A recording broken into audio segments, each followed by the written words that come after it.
Loladan 50-60 atrofida bitta yaxshi hovli bo'lsa, ayting aka ukalarimiz uchun zo'r variant chiqib qoldi. To'rxonalikdan kirib kelasiz, ko'chalar asfalt, keng ko'chalar joylashgan oldi mana keng parkovkalar bilan.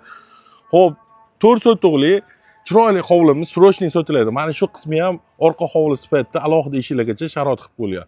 Tunikofon ishlovlarni ko'rasizlar, darvozalar chiroyli sifatga qo'yilgan.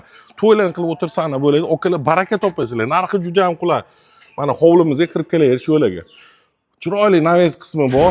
Bitta kuxnamiz bor. Kuxnamizni ham kuxni mebellargacha qo'yib qo'yilgan. Okalar hammasi o'z o'rnida qoladi. Wi-Fi, kamera, konditsioner, aerodrom, avtomat kir mashina, hamma narsasi bor ekan. Parda gilamlargacha o'z o'rnida qoladi. Bu yerda bitta ota-onalar uchun yotoqxona, ichida sanuzalar bilan. Mana keng katta sahna stashkalari bor. Mana shu uylarimiz podvalli, chiroyli qilib stashkasigacha quyib qo'yganman dedilar. O'ylaningchi ideal holatda yashab turgan sharoitda. Bitta mehmonxona, yana bitta spalniya. Ikki xo'jalik sharoit qilib olsana bo'ladi. Xo'p, okalar kelinglar, ko'ringlar, puliga arziydi. Ushbu xonadon srochniga 58.800 ga yana o'zgina munosabati bor. Kelib, xudo xolasa, bosib yuboraverasizlar, notariusda oldi bitta qilaveramiz. Kadastrlar bor deyishdi, ko'rib tekshirib, shoshilmay notariusga boramiz. Okalar bosamiz.